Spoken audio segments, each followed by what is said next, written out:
Oi meninas, tudo bem? Boa noite. Hoje a gente vai ter uma live sobre cirurgia das mamas com o Dr. Ricardo Andrade.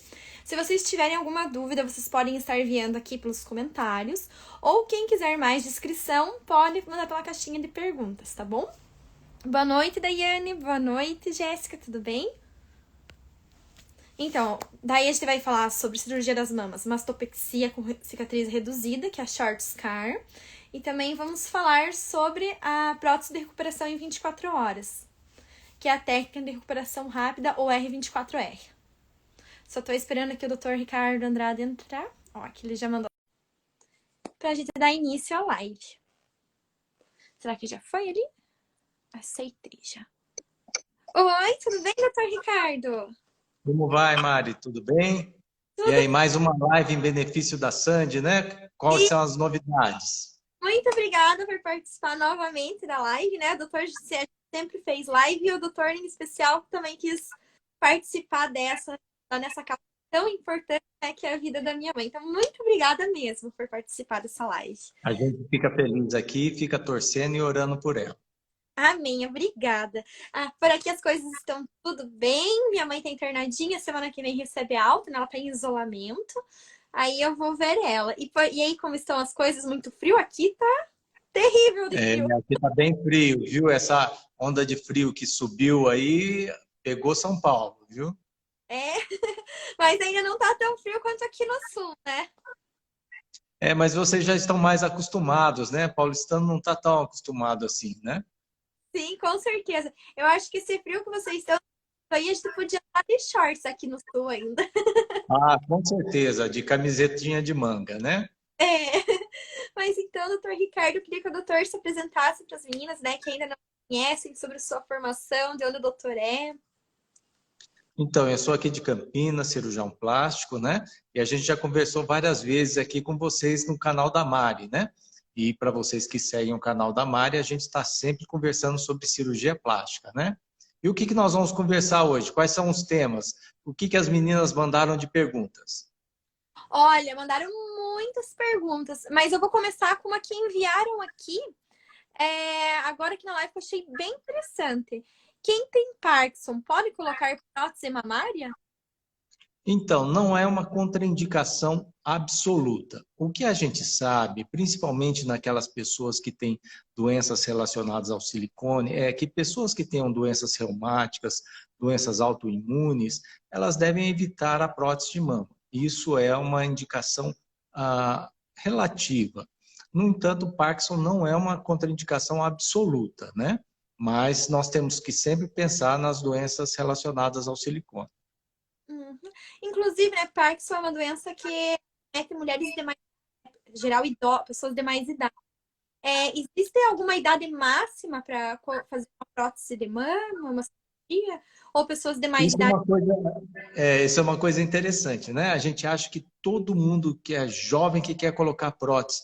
Esses dias eu coloquei prótese numa moça de 76, então quer dizer, vai muito, muito, muito do desejo pessoal, né? Não existe uma contraindicação absoluta em se colocar prótese, desde que você esteja plenas condições de saúde, seus exames pré-operatórios estejam normais, o cardiologista libere e o seu anestesista libere você para fazer aquele procedimento. Então, portanto, a gente faz antes um check-up para que a gente possa fazer essa cirurgia, né? Sim, com certeza. Imagina a autoestima dessa mulher de 76 anos, né? Depois de tanto tempo que ela viveu, ter umas mamas, né? E Bonitas. ficou feliz porque estava indo para o casamento da neta, então ela queria colocar um decote todo diferenciado. Então ficou muito feliz. Parabéns, doutor, também por realizar o sonho dessa senhorinha, dessa mocinha, no caso, né? Que colocou próximo, mudou a vida, rejuvenesceu 40, 50 anos, né? Ela se sentiu, ela mandou as fotos depois, eu vou postar depois para vocês no Instagram, vocês vão ver, ela estava muito feliz realmente. Posso sim, eu até posso postar aqui, se ela permitir, né? Que eu posso postar contando a história dela, que, nossa, ela tem mesmo, Combinado, tá bom? vamos fazer isso. Então tá bom. Agora eu vou dar início às perguntas que as meninas fizeram, que foram muito. Eu até reformulei, como elas escreveram. Quem fez mastopexia uma vez, pode estar fazendo pela segunda vez? Pode. A cirurgia plástica de mama, ela pode ser feita e existem casos em que, com o tempo, com o passar dos anos e com a gravidade, a mama cai novamente. Com as técnicas atuais, a gente usando a alça muscular, a gente usando o short scar, a cicatriz em L, as mamas tendem a ficar com a durabilidade muito maior. Mas chega um tempo em que nós vamos precisar fazer essa cirurgia novamente. Então, quem já fez a mamoplastia pode se submeter, sim, a uma cirurgia secundária. Uhum. Obrigada, doutor. Doutor, eu vou fazer o seguinte. Tem essas perguntas aqui, mas tem as perguntas da live. Eu não sei como que tá o Instagram, se ele tá permitindo live de 1 hora ou se em 1 hora termina. Aqui no Instagram ele acabou tendo umas modificações. Vamos supor que se passar de 1 hora, eu posso recomeçar e fazer uma segunda parte da live pra gente responder todas essas perguntas? Claro que sim, Pode? Então, podemos. tá o seu tempo, né? Então eu pergunto antes, tá bom? Eu vou fazer aqui que as meninas perguntaram. Aqui perguntaram sobre valor de cirurgia plástica. Não pode, infelizmente, não podemos falar valores, né? Não, na realidade isso não é uma verdade. Não você não, não representa que você não possa falar valores.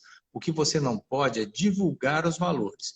Então você, por exemplo, se você seguir o doutor Alexandre Peruso, você vai ver lá que ele coloca os preços que ele cobra. Olha, eu faço uma mini lipo por etapas eu cobro 7.500, uma prótese eu cobro 16 mil. Então, ele pode colocar isso desde que não seja uma divulgação. Então, o que eu não posso aqui chegar aqui, olha meninas, venham fazer plástica comigo porque é X. Isso não. Mas você pode falar sim os valores, né? Então, se você entrar no site da doutora Luciana Pepino, ela explica claramente, olha, quando você vai fazer uma cirurgia plástica das pálpebras, você vai gastar em torno de 10 mil reais. Interessante. Obrigada, doutor, também por me informar, porque eu não sabia, eu achava que não podia. Então, vocês entendem. Então, no direct, a pessoa pode perguntar, né? A paciente perguntar, doutor, Pode sim. doutor, Pode. uma prótese de recuperação em 24 horas. Perfeito, então, meninas. Já solucionamos uma dúvida que é muito frequente. A Portugal perguntou: quem tem problema cardíaco pode fazer cirurgia plástica? Então, depende do problema cardíaco que ela tem. Existem algumas classificações que o cardiologista utiliza. Existe uma escala chama Lee, a outra chama Goldman, e nessa escala o cardiologista vai falar para você qual é o risco que você tem em fazer uma cirurgia. E baseado nessas escalas, o cardiologista pode inclusive contraindicar, ou seja, ele pode falar claramente que para aquela cirurgia você não só não está apta, como não deve realizar. Então, quem define a cirurgia, se você pode fazer ou não, é o cardiologista. E são escalas bastante conhecidas no meio médico e quando você vai num cirurgião plástico, ele vai te encaminhar necessariamente para o cardiologista e o cardiologista vai te fazer, olha, você tem Goldman 1, você é ali, e é essa ou aquela classificação, e pode falar para você, você não tem ou você não pode fazer esse procedimento. Isso é uma coisa interessante. Por exemplo, nós fomos fazer uma cirurgia de abdômen e o cardiologista classificou a paciente como asa 2, como se tivesse só uma pequena alteração na válvula mitral. E, na realidade, essa alteração na válvula mitral era incompatível com a cirurgia de abdômen, ou seja, se o cardiologista tivesse prestado atenção à cirurgia que nós estávamos recomendando, ele teria falado, olha, não é recomendado que se faça essa cirurgia. Entendi, muito obrigada. Aqui tem uma pergunta que é em relação à abdominoplastia, mas silicone. Ela falou que ela fez o abdômen e silicone e a mama esquenta muito. Ela quer saber se isso é normal. Então, na realidade é o seguinte, se ela colocou essa prótese de silicone por debaixo da mama, ela vai sofrer mais alterações com a temperatura, seja nos dias frios ou nos dias quentes. Por isso, muitas vezes, o que algumas pessoas relatam é a alteração de temperatura. Agora, isso é um sinal de que ela precisa voltar ao cirurgião plástico para fazer alguns exames. O aumento da temperatura local pode dizer a ela que ela está tendo alguma alteração no silicone também. Então, o que eu recomendo a ela é retornar ao cirurgião plástico para a gente poder fazer uma avaliação do que está acontecendo. Existe uma variação de temperatura, sim. Lembra, a prótese de silicone não vem com ar-condicionado. Então, ela não fria, nem ela esquenta. Mas com calor ou com frio, se ela tiver colocada debaixo da mama, vai fazer uma diferença de temperatura.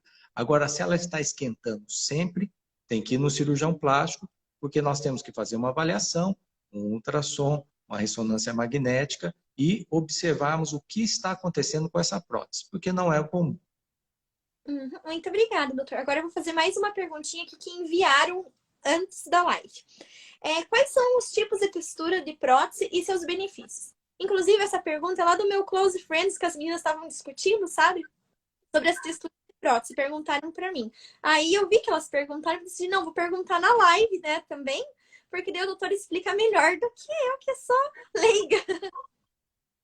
Bom, então vamos resumir. Para as pessoas entenderem, as texturas de próteses, vamos classificá-las em 4 tipos diferentes. As próteses lisas, as próteses com textura muito suave, as microtexturizadas e as macrotexturizadas. Então, de forma bem ampla, nós podemos dividir as próteses em 4 tipos de superfície de revestimento. A macrotexturizada é a famosa poliuretano, a lisa é a prótese que foi usada nos anos 60, a microtexturizada é, por exemplo, a marca Silimed e a nanotexturizada, por exemplo, a marca Motiva. Então, existem diferenças entre as superfícies de revestimento e nós podemos classificá-las em 4 de forma geral. Entendi. E hoje, qual é a textura mais utilizada e por quê? Então, olha, depende muito do cirurgião plástico que você vai procurar. Por exemplo, o doutor Estevão, lá de Ribeirão Preto, desenvolveu uma prótese que, numa superfície, ela é texturizada, na outra superfície, ela é poliuretano. E ele tem excelentes resultados com essa prótese mista. Por exemplo, aí em Curitiba, o doutor Adel adora usar a Motiva, que é uma superfície nanotexturizada, né? O doutor Tiago, lá em Camboriú, já gosta de microtexturizadas. Então, depende muito da experiência do cirurgião. A gente costuma dizer que as próteses, quanto mais lisas elas forem, menores elas devem ser e mais hábil deve ser o cirurgião. Muito obrigada, doutor. Perguntaram também qual a diferença entre a técnica Short Scar para as outras. A diferença é o seguinte, cada dia mais nós estamos evoluindo para cicatrizes menores nas cirurgias de mastopexia. Mastopexia é quando a gente ergue a mama, ou seja, quando a mama está caída, a gente vai elevar a mama. Então, o que a gente observa é que essas técnicas não são nada atuais, elas não nasceram ontem, mas elas começaram a ser mais difundidas. A técnica em L, a técnica do Short Scar, por exemplo, o pessoal lá de Porto Alegre já faz a Short Scar há mais de 20 anos. O que é o Short Scar? Em vez de você ter aquela cicatriz na horizontal que vai de um lado a outro da mama, ela tem 4 a 5 centímetros. E você compensa essa cicatriz embaixo da mama na parte vertical. Então, hoje nós temos o Short Scar, a cicatriz em L, que são cicatrizes menores do que eram usadas antigamente. Vamos usar um pouquinho mais de técnica. É que antigamente a gente usava a vertente horizontal, a gente puxava a mama para baixo para empurrar o biquinho para cima. Hoje não, nós colocamos o biquinho para cima e fechamos a lateral e a medial para que a mama eleve e forme um cone. Uhum. Muito obrigada, doutor. Qual é o tamanho da cicatriz short scar? Isso nós já conversamos. Então, o short scar é uma cicatriz que basicamente tem o mesmo tamanho de uma cicatriz de uma prótese de mama. Ela tem entre 5 a 6 centímetros. E hoje a gente consegue fazer não só o short scar quer dizer a cicatriz corre tanto para o lado do meio como para o lado da lateral da mama, como a gente pode fazer o short scar com L, que é só correr para a lateral da mama. Assim, o seu decote em V não mostra nenhuma cicatriz. Uhum. E o pós-operatório dessa cicatriz ele é mais tranquilo do que a da cicatriz convencional maior? Tem atividade especial? Coisa assim.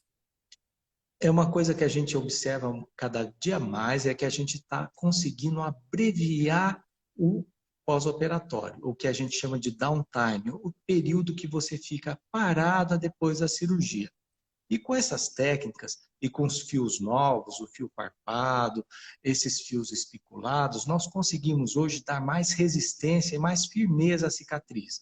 Usamos cola, usamos adesivos, então isso faz com que nós possamos retomar as atividades normais muito mais precocemente. Então, o short scar, a cicatriz em L, elas são técnicas que permitem que a gente retome a vida mais prontamente, porque elas utilizam mais tecnologia, seja nos fios, seja na cola, seja nos adesivos que a gente usa no pós-operatório. E mais, como a cirurgia, a cicatriz não é muito extensa, a recuperação é também mais rápida. Imagina as cicatrizes na década de 60, em 62, como quando elas foram iniciadas, a técnica, por exemplo, do professor Pitangui, era uma cicatriz imensa. Hoje não, com as cicatrizes menores, o fio farpado, a cola, os adesivos de pele, nós conseguimos abreviar essa recuperação. Seja usando taping, seja usando sutiãs adequados. Hoje, inclusive, a gente pode falar que a gente não só na cirurgia de prótese de mama, mas na cirurgia de mastopexia, a gente pode ter uma recuperação mais rápida. Uhum. Eu adorei o termo downtime. Eu vou começar a usar agora. Isso é bom. Isso é coisa totalmente americanoide, né? Total. É muito legal, dá uma diferenciada, né? Aqui perguntaram também quanto tempo após a mastopexia e lipoaspiração posso usar anticoncepcional? E daí eu já pergunto, tem que parar antes também? Isso. Então, aí nós vamos conversar sobre prevenção. Quando a gente vai fazer uma cirurgia, é interessante que a gente interrompa o uso do anticoncepcional antes da cirurgia, pelo menos 30 dias antes, e retomemos depois de 60 dias. Lembrando, o anticoncepcional, ele predispõe à formação de trombose. E esses trombos, eles têm maior incidência naquelas meninas que usam anticoncepcionais. Uhum.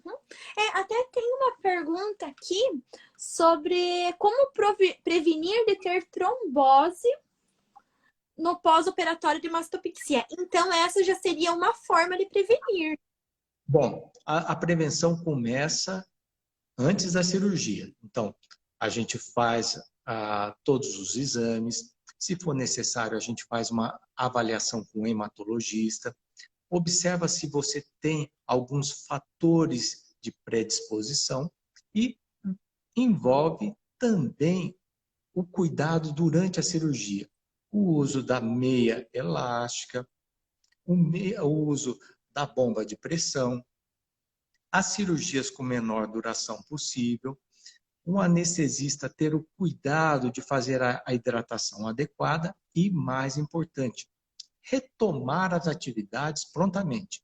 Hoje eu estava conversando com a Eliane, que operou a abdômen na terça-feira, ela falou assim, doutor, eu estou só deitada. Eu falei, saia da cama, vamos andar, vamos movimentar essas pernas, vamos usar a meia elástica e vamos tomar bastante líquidos. Então, é muito importante a prevenção antes, durante a cirurgia e no pós-operatório. Usar a meia elástica nos primeiros 21 dias, movimentar bastante os membros inferiores E é muito importante usar anticoagulantes preventivos.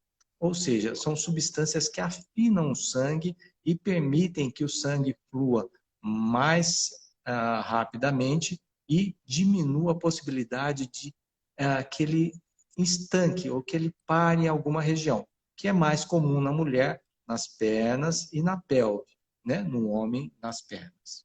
Uhum. O doutor falou, né, sobre a paciente deambular, né? A minha mãe, ela tá internada e ela faz fisioterapia duas vezes ao dia para não acontecer nenhum problema de coagulação, né? Porque o transplante de medula, né, ela fez. Então o sangue tem que estar bem bonzinho mesmo. E as meninas que É, fazem plástico, elas acham que tem que ficar quietinha porque tem medo de arrebentar os pontos. Claro, tem que cuidar, tudo com delicadeza, mas sempre deambular, fazer algum exercício, mesmo que leve. exatamente. É uma coisa que eu recomendo já de regra, ou seja, você no pós-operatório já começa a fazer as drenagens nas pernas e nos braços. Isso evita aquele inchaço, aquela mão em pão de ló, evita que a gente tenha edema nas pernas e melhora a circulação. Isso é muito interessante. Tem até um cirurgião aí muito próximo a você que teve até uma ideia muito interessante. Ele empresta uma cadeira para as pacientes, aquelas cadeiras de cinema que mexe, deitam, sentam. Então, assim, elas não ficam deitadas o tempo todo e facilita a movimentação. Que interessante. Quem que é esse cirurgião plástico? Será que eu conheço? É o Dr. Marcelo, lá de Londrina. Ah, o Ono! Ah, sim, sim, conheço. É, doutor, a gente falou agora sobre alguns cuidados do pré-operatório, né? Tem até uma pergunta aqui, porque daí eu vou colocando uma pergunta com a outra, que daí fica mais interessante. Só um minutinho. Sobre como se... Ó, quais cuidados se deve ter no pré-operatório? Como devo me preparar para a cirurgia? O preparo para a cirurgia começa você estudando a cirurgia que você quer fazer. Ou seja, você precisa estudar, você precisa conversar com as suas amigas e você precisa saber quais são as reais possibilidades daquela cirurgia e quais são as limitações. E aí vale a pena você visitar o cirurgião plástico e ter a real sensação sobre as melhoras e as perspectivas que você vai conseguir com aquela cirurgia. E aí você faz aqueles cuidados que são obrigatórios. É uma série de exames de sangue. Até esses dias me perguntaram, mas doutor, eu preciso mesmo fazer a prova para sorologia para hepatite? Eu preciso fazer as sorologias para outras doenças? Claro, precisa. Você precisa fazer uma lista completa de exames, inclusive os exames para medir a sua coagulação e exames para avaliar como está o grau de cicatrização do seu organismo, ou seja, para a gente saber como estão as suas proteínas no sangue. Então, nós temos que fazer uma série grande de exames, passar no cardiologista, lembra aquela pergunta da nossa ouvinte sobre o cardiologista, isso é muito importante, e antes da cirurgia, obrigatório passar com o anestesista para que a gente tenha uma avaliação final. Uhum. Que coisa, né? A cirurgia plástica não é apenas a cirurgia plástica. A cirurgia plástica tem a parte do cardiologista, tem a parte do endócrino, a parte do hematologista. Eu achei bem interessante que eu não sabia que quem via essa parte de nós era o hematologista. Então, são várias outras áreas que contribuem para a cirurgia plástica. É muito interessante, principalmente em algumas pessoas que têm problemas de coagulação ou tenham antecedentes familiares. Então, o hematologista é um profissional que a gente não pode abrir mão, porque ele vai não só nos ajudar a fazer a cirurgia transcorrer melhor, como também vai nos indicar aquelas pessoas que não podem fazer a cirurgia. Existem certas patologias da coagulação que são proibitivas para uma cirurgia plástica. Uhum. E quais seriam, não sei se seria interessante comentar agora. Na realidade, existem algumas pessoas que têm fatores que a gente chama de coagulação extremamente elevados ou extremamente baixos. Então, isso pode ser detectado pelo hematologista. E algumas pessoas que têm deficiência de uma célula especial, que é importante na formação do coágulo, que é a plaqueta. Então, essas pessoas, elas, com a avaliação do hematologista, elas vão poder claramente saber se elas podem fazer o procedimento ou se o procedimento está contraindicado. Por exemplo, quem tem deficiência de plaquetas, para fazer uma cirurgia, por exemplo, do coração, ela precisa receber a transfusão de plaquetas. Uhum. Nossa, doutor, você é muito inteligente mesmo. É sempre respostas assim, ó, fenomenais, bem corretas. Parabéns. Perguntaram aqui se quem tem uma anemia leve pode fazer cirurgia plástica? Então, a anemia depende do tipo de anemia que essa pessoa tem. Se for um traço talassêmico ou uma talassemia minor, ou seja, uma deficiência congênita da formação de glóbulos vermelhos, então ela sempre vai ter um nível de hemoglobina mais baixo, entre 10 a 11. Nesse caso, cirurgias menores, com um risco menor de sangramento, não há qualquer contraindicação. Agora, quem vai se preparar para uma cirurgia combinada, uma cirurgia associada, é muito interessante que, antes da cirurgia, corrija esse nível de hemoglobina. Aí tem algumas coisas interessantes. O que você pode fazer quando você tem hemoglobina baixa? Se preparar adequadamente para a cirurgia. O seu anestesista pode fazer uma autotransfusão junto com o hematologista. O que é uma autotransfusão? Você reserva o seu próprio sangue 30, 15 dias antes da cirurgia e durante a cirurgia ele retorna para você. Então, você não perde tanto sangue assim. Além disso, tem uma outra técnica que chama hemodiluição. O que é isso? Fazer o sangue ficar mais fluido, com mais líquidos, então diminui a perda. Agora, tem uma coisa muito interessante. Tem técnicas na cirurgia plástica que também diminuem muito o sangramento. Por exemplo, a tecnologia do Vaser fez com que as lipoaspirações hoje sejam cirurgias com um nível de sangramento muito baixo. Hoje você tem retiradas de grandes volumes de gordura com um baixo nível de sangramento. Então, a tecnologia na cirurgia plástica, mais a tecnologia da anestesia, isso ajuda bastante. Uhum. Nossa, é muita informação preciosa que o doutor está dando hoje. Olha, tô assim, Você boa. está gravando? Nós precisamos gravar isso aí para depois a gente replicar, hein? Nossa, eu acho que eu até tô pensando agora em fazer os cortes da live e eu jogar no YouTube, assim, sabe? Ah, eu fiz uma tal pergunta para o cirurgião plástico, daí eu pego, corto a parte, coloco no YouTube. Porque às vezes a pessoa vai procurar no Google, no YouTube, e só tem desinformação, né? E assim tá uma informação correta, bem completa. Meu Deus, perfeita. Obrigada, doutor. Perguntaram aqui também o que é seroma e por que ele acontece e como tratar. Bom, o seroma nada mais é do que um líquido armazenado num espaço sob pressão negativa. Então, você pode ter seroma depois de uma cirurgia de abdômen, depois de um lifting na perna, num lifting no braço, numa cirurgia de mastopexia.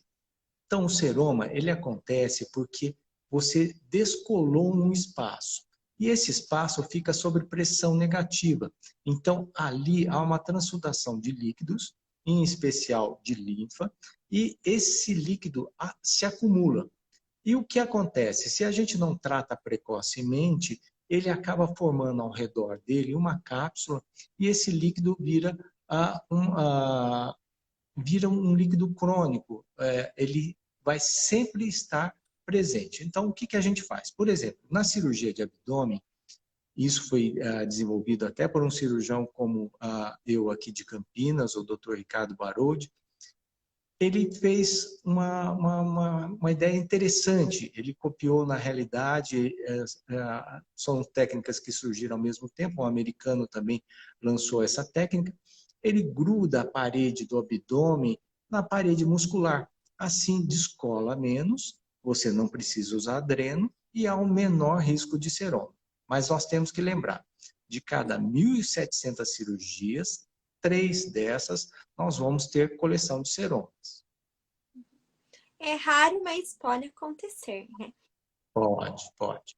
Ele é muito comum nas cirurgias de abdômen, quando a gente não usa essa técnica de Barode, e ele é muito comum, principalmente no lifting de coxa.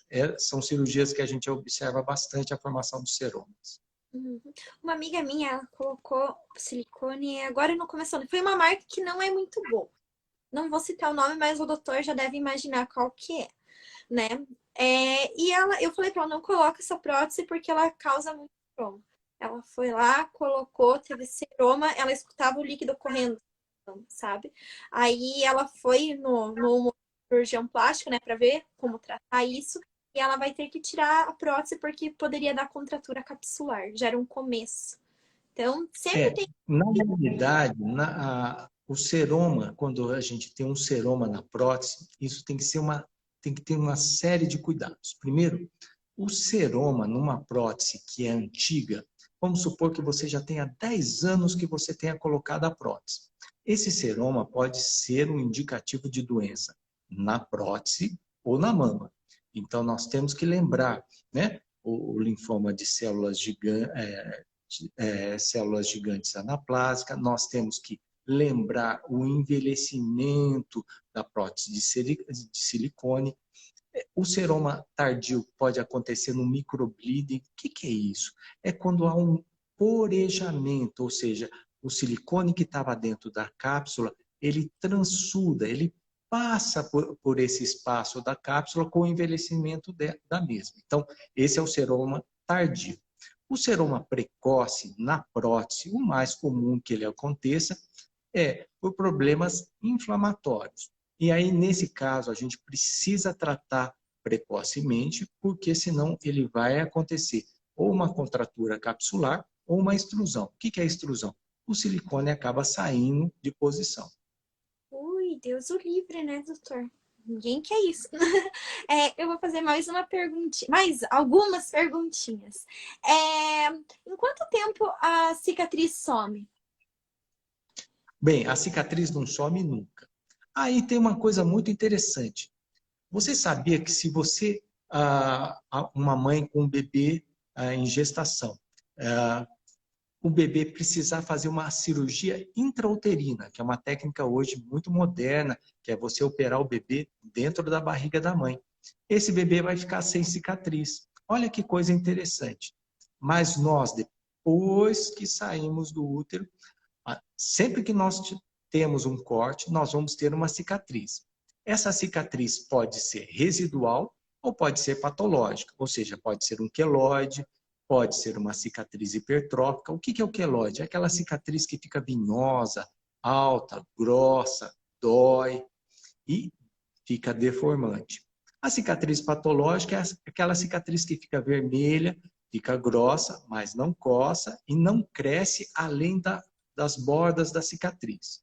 Então, essas são as cicatrizes patológicas. O normal é que nós tenhamos cicatrizes mais claras ou cicatrizes discrômicas, que são aquelas cicatrizes que ficam brancas. Mas nós vamos sempre ficar com uma marca. Onde nós cortamos, nós vamos ter uma marca. Uhum, muito obrigada. Eu ainda vou fazer mais algumas perguntas sobre cicatrizes. Qual o tamanho da cicatriz de recuperação de 4 horas? Aí nós estamos conversando sobre a prótese de recuperação rápida. Então, isso é muito interessante. Por exemplo, o Dr. Uribe, lá da Colômbia, hoje ele já faz uma cirurgia de prótese de mama com cicatrizes de 2,5 centímetros. Nossa, Então, hoje nós temos cicatrizes entre 4 a 2,5 centímetros. Por quê? Essas cirurgias são feitas ou com o uso da cirurgia videoendoscópica ou com o uso de afastadores especiais. Então, o pessoal em especial, por exemplo, o doutor Fernando, que gosta de usar a prótese motiva, que são próteses que são mais maleáveis e de mais fácil colocação, eles usam cicatrizes bem pequenas, de 2,5 a 4 centímetros. uhum. Ela é uma prótese mais molinha, né? Não gera tanto atrito. Exatamente. Uhum. Perguntaram também como ficar com a cicatriz bem fininha. Bom, aí tem alguns cuidados. É assim, tratar bem da cicatriz. E como é tratar bem da cicatriz? Tratar bem da cicatriz é uma coisa que a gente pode fazer com uso de cremes, uso de bandagens, uso de adesivos e uso de cola cirúrgica. Então, com isso, nós vamos ter cicatrizes bem fininhas. Agora, como ter uma cicatriz larga e feia? Mexa muito, não faça o repouso adequado, passa estresse sobre a cicatriz, ela vai alargar. Uhum. Obrigada, doutor. Eu já vou retornar ali que tem mais uma pergunta sobre cicatriz e vou fazer essa aqui da live. Queria saber se na cicatriz o ponto interno, sobre o ponto interno, sinto ele e dói quando uso sutiã. O que fazer? Bom, então é o seguinte, o ponto interno é o ponto que fecha. Então você vamos supor que ela fez uma prótese.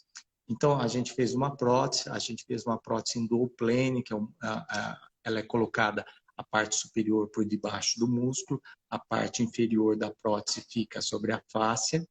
Então nós fechamos a fáscia no músculo. Isso são pontos internos. Depois desse ponto interno, a gente fecha a parte de baixo da pele, que a gente chama de derme, e depois nós passamos cola. Então, provavelmente, ela está perguntando sobre os pontos internos. Esses pontos internos, ela tem que voltar com o cirurgião plástico, fazer um ultrassom dermatológico, localizar se é um ponto interno realmente, e a melhor solução para isso é remover, que é uma coisa simples.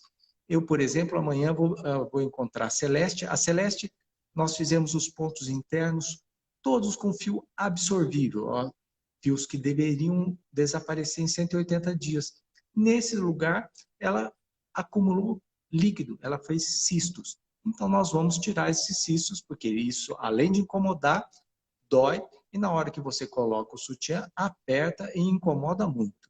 Então, esse ponto interno provavelmente é um ponto lá dentro da pele, e isso pode ser detectado por um ultrassom dermatológico, e se ele realmente está coletando líquido ou se está formando cisto, a melhor solução é procurar seu cirurgião plástico e remover, que é uma coisa bastante simples.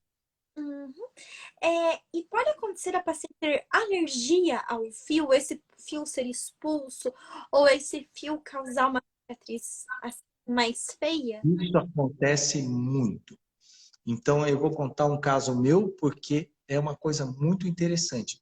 Eu operei uma paciente e nós usamos o fio mais moderno, o fio mais caro, o último lançamento do mercado. Ela simplesmente destruiu o fio todo, ou seja, jogou esse fio fora. O que nós tivemos que fazer? Voltar a 1969 e usar o velho e bom fio de nylon, que é um fio muito inerte. Então, quando a gente quer um menor nível de reação inflamatória na cicatriz, nós precisamos de fios inertes. E esses fios inertes são geralmente o nylon, que é um fio muito interessante, principalmente para cicatrizes longas. Ele tem uma única desvantagem, ele precisa ser retirado. O que a gente tem feito mais modernamente? A gente tem utilizado, lembre-se, tem a pele e a parte de baixo da pele. Então, na parte de baixo da pele, a gente usa fios absorvíveis, que são fios que somem entre 90 a 180 dias. E na parte da pele, a gente não usa mais fios. A gente usa cola ou adesivos cirúrgicos. Interessante. Eu achava que o fio de nylon ele ficava ali para sempre. O fio de nylon, quando ele é colocado dentro do organismo, ele vai ficar para sempre. Quando ele é colocado debaixo da pele, aí nós vamos precisar retirar sim. Uhum. Obrigada pelas informações, doutor. Perguntaram sobre o Botox. Pode ser usado o Botox para melhorar isso? Então, esse é um uso atual, muito moderno, e é um uso que está sendo muito propagado, que é o uso do Botox na cicatriz. Para quem tem cicatriz hipertrófica, para quem tem antecedentes de cicatriz queloidiana, é uma indicação muito interessante e eu particularmente recomendo. É caro, é um pouco dispendioso, mas é melhor do que ter uma cicatriz alta, vinhosa, grossa, que dói e coça o tempo todo. Uhum. E às vezes vai acabar gastando mais com tratamentos para melhorar a cicatriz do que com o Botox, né? Por exemplo, uma beta-terapia, que é uma radioterapia para a pele, quando a gente tem uma cicatriz patológica, é um tratamento extremamente dispendioso. Nossa. Ai, doutor, é tanta palavra legal, já tô até anotando aqui na minha cabeça para eu usar depois. Como é que é? Dispendiosa, é isso? Dispendioso. Ah, dispendioso, nossa. Vou pedir umas palavras bonitas para eu falar. E também aquela lá do downtime. Adorei, amei. É, perguntaram também assim, se a minha cicatriz não ficar tão bonita, o que posso fazer para melhorar a sua aparência? Bom, é simples. A cicatriz não ficou bem. Uma das coisas que a gente gosta muito é remover essa cicatriz e tratá-la novamente. O que a gente faz? A gente tira aquela cicatriz que está ou alargada, ou que está alta, ou que está descolorida e refazemos essa cicatriz. Então, ao refazer essa cicatriz, hoje nós temos cuidados maiores que nós podemos usar que nós não tínhamos anteriormente. Então, o tratamento para a cicatriz que ficou alargada e ficou disforme é refazer essa cicatriz. E diminuir o estresse da cicatriz. O que é isso? Diminuir a tensão entre os bordos da cicatriz, ou seja, entre um lado e outro. Quanto menos estresse, ou seja, quanto menos força existir contrária à cicatriz, melhor ela vai ficar. Uhum. Perguntaram, não sei se o doutor pode responder, se é permitido. Na verdade, qual seria o melhor laser para cicatriz que esgarçou sem queloide? Eu acho que seria uma cicatriz hipertrófica, né?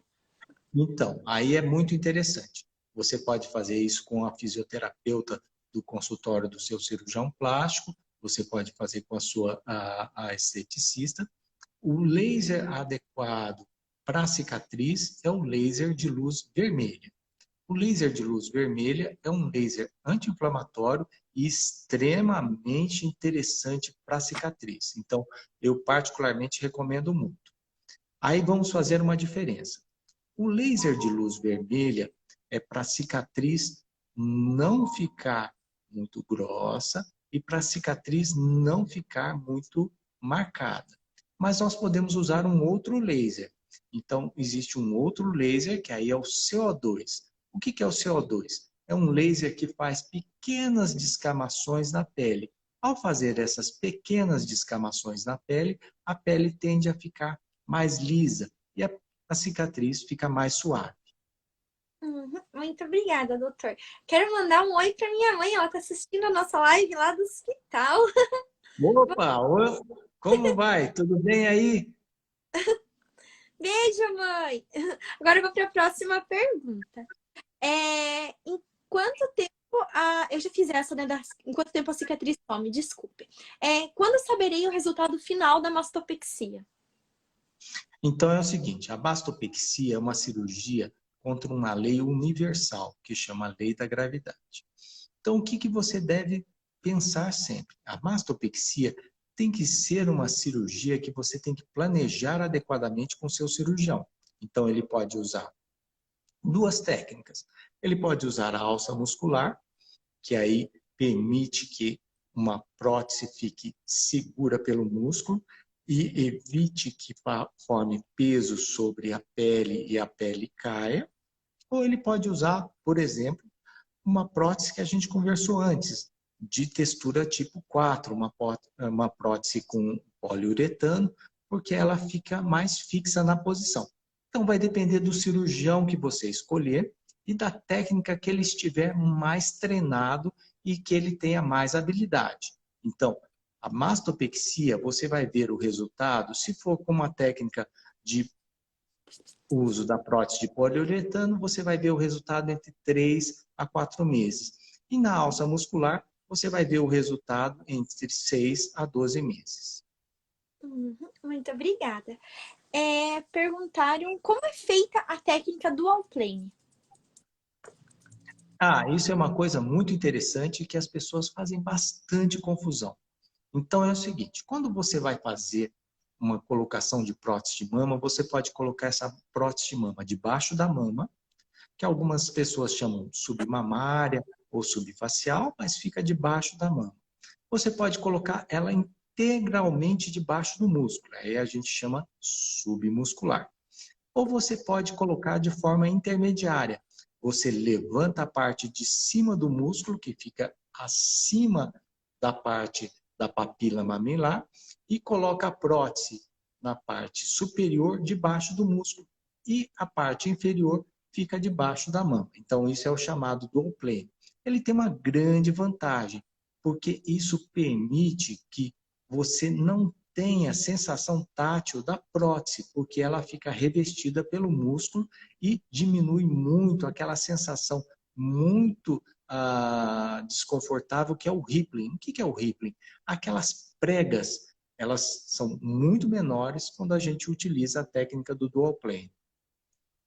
Muito obrigada, doutor. Eu vou fazer duas perguntas aqui da nossa live. Perguntaram por que a cicatriz em L fica franzida. Ai, espera aí, só um minutinho que fica franzida e enrugada. Com o tempo, ela vai esticadinha, fininha? Isso, boa. Essa pergunta é muito boa. Quem tiver uma mãe costureira ou avó que costura, já sabe o que é isso. Isso chama cerzimento.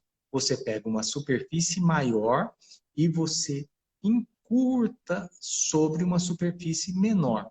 Então, ela fica dobrada e ela fica enrugadinha, mas ela vai ficar plana entre 2 a 4 meses. Então, a cicatriz em L, ela parte do princípio que você tem uma vertente longa sobre uma vertente pequena. Então, você tem que encolher a vertente longa. Então, isso chamado o famoso pregueamento.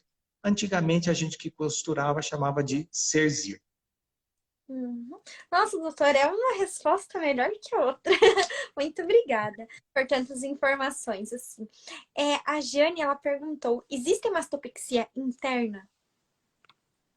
Então, isso é uma coisa muito interessante, que é uma técnica que eu gosto particularmente, mas que ela não tem muita utilidade para todas as pessoas.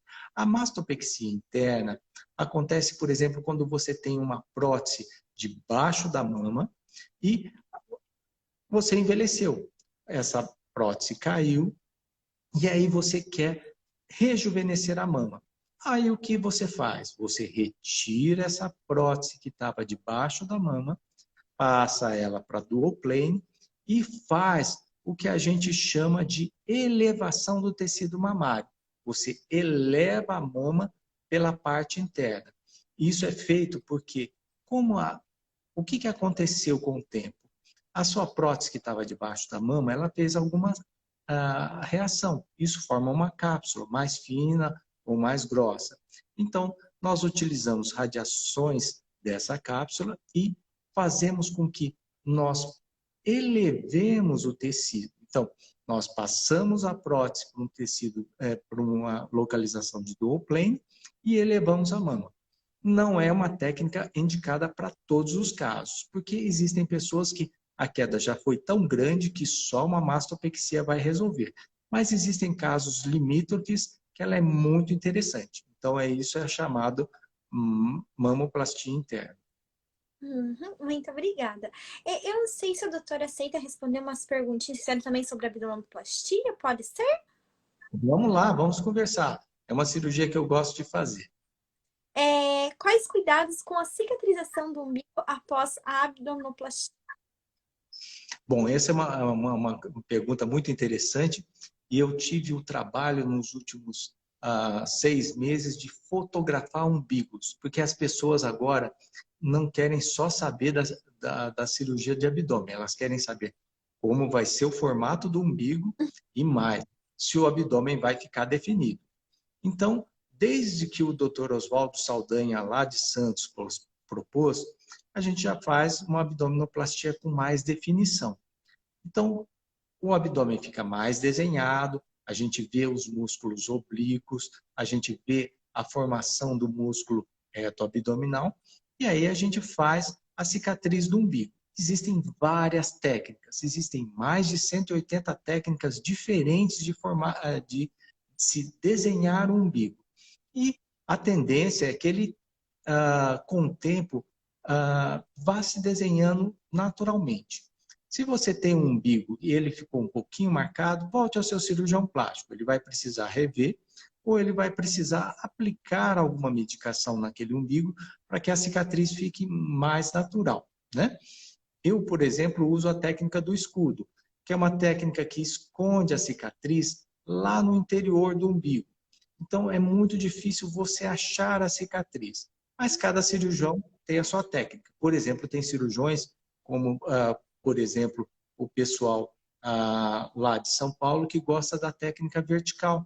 Eles fixam o umbigo parecendo uma elipse e fica muito natural. Nossa, mas achei bem interessante essa. É por dentro do umbigo, na voltinha assim, né, que faz. Por dentro. Exatamente. Uhum. Interessante. Obrigada, doutor. Perguntaram qual a quantidade de gordura que pode ser colocada na mama? Então, isso é uma coisa muito interessante.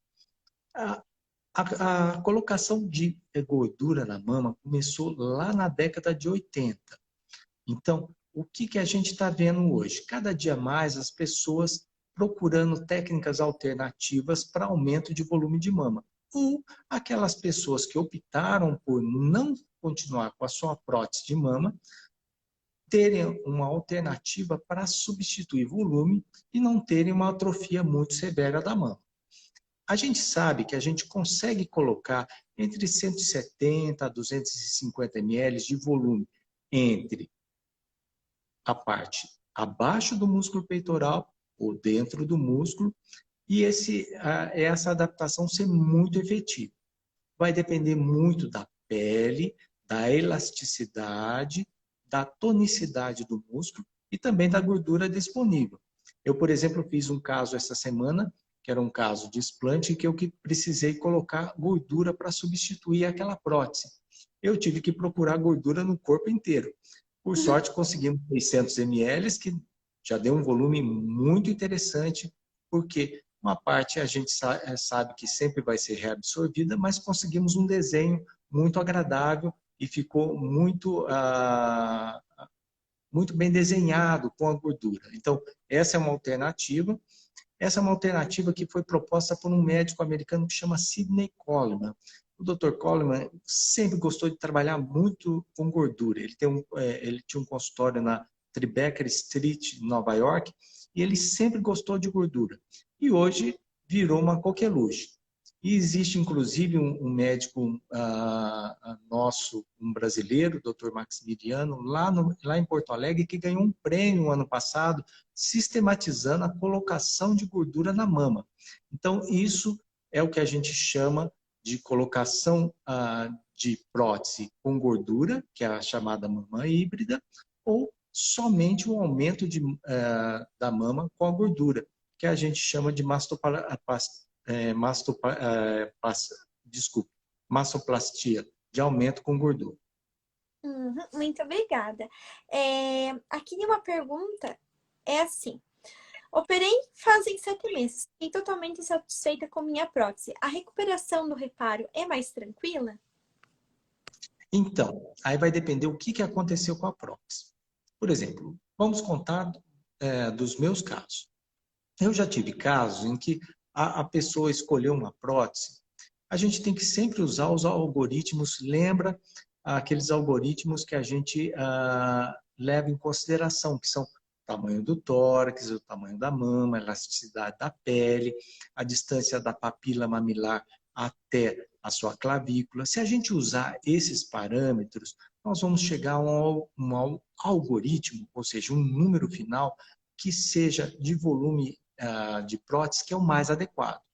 Quando a gente excede esse volume, nós corremos riscos, seja ela escorrer para a lateral, seja ela escorrer para baixo.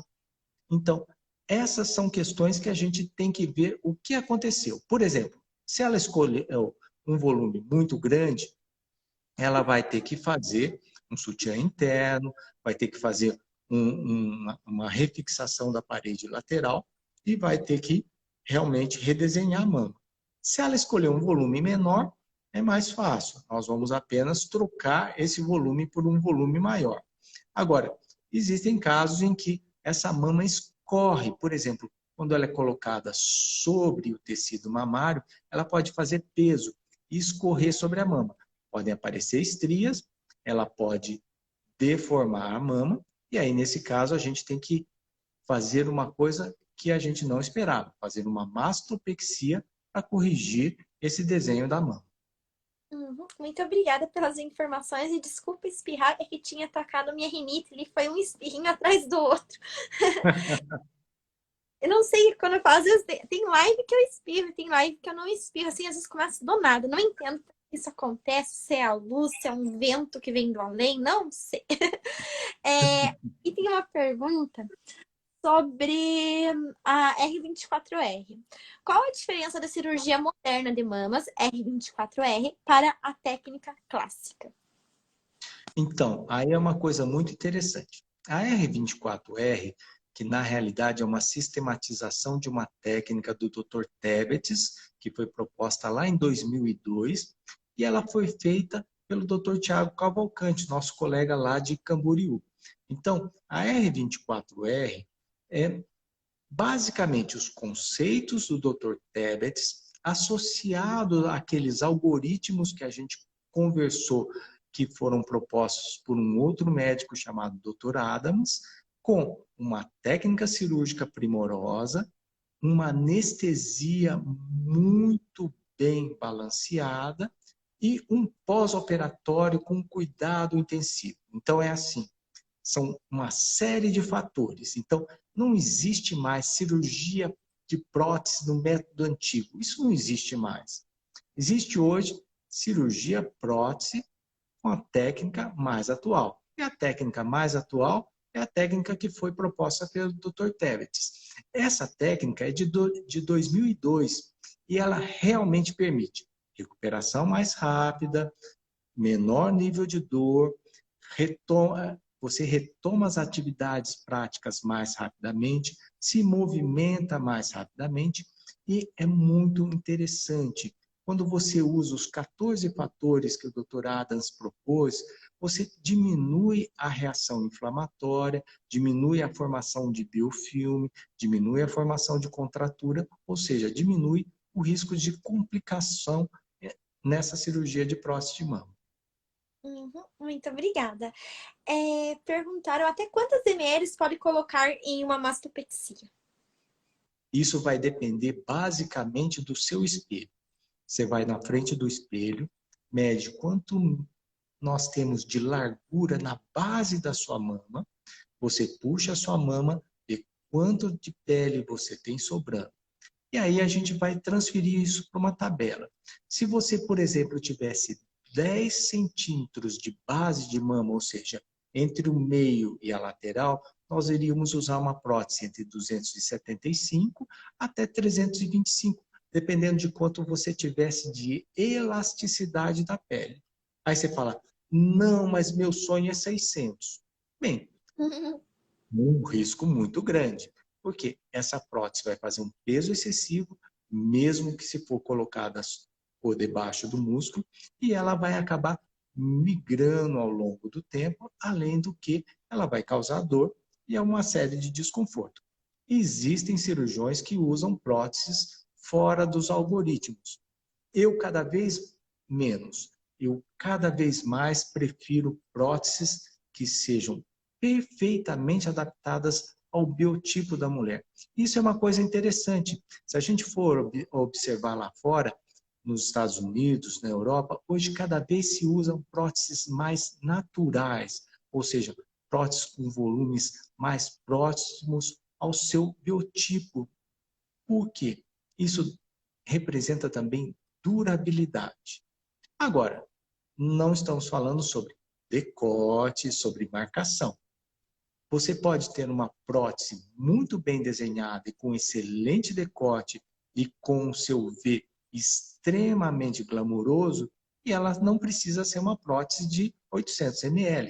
ela precisa apenas ser bem escolhida para você e escolhida de acordo